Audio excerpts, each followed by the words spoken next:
अस्सलाम वालेकुम, मैं हूं मोहम्मद दानिश इजाज़ और उम्मीद करता हूं आप सभी लोग खैरियत से होंगे। फ़रत अब्बास शाह साहिब की ज़ेर सदारत all poets and writers online video मुशायरे के लिए चंद अशार हैं। दो नात के अशार हैं कि यहाँ पे ज़ब्त का कुछ काम ही नहीं यारो, कि उनकी याद में आंसू निकल ही आते हैं। करीम आप सा, बंदा नवाज आप सा हो, तो फिर निजात के पहलू निकल ही आते हैं।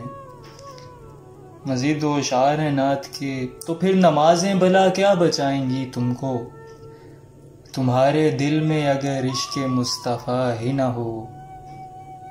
मैं चाहता हूँ दरे मुस्तफ़ा पे हाजिर हूँ, मैं चाहता हूँ पलटने का रास्ता ही ना हो। मज़ीद दो अशार हैं कि इतना तो खैर इश्क भी तुमसे नहीं रहा, जितना तुम्हारे हिज्र में गिरिया किया गया।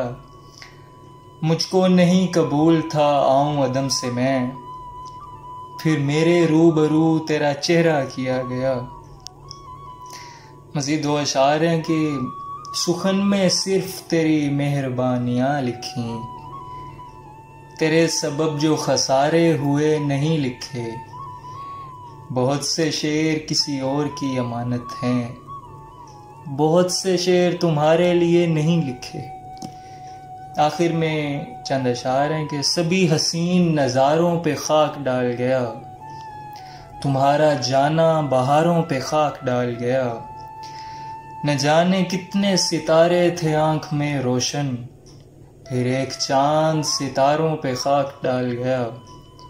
हवा हुए मेरा सदका उतारने वाले, ये वक्त कैसे सहारों पे खाक डाल गया। नबी का दस्ते मुबारक था सर पे खैबर में, अली अकेला हज़ारों पे खाक डाल गया। अली अकेला हज़ारों पे खाक डाल गया। आप सबकी समातों का शुक्रिया, आप सब पर सलाम हो।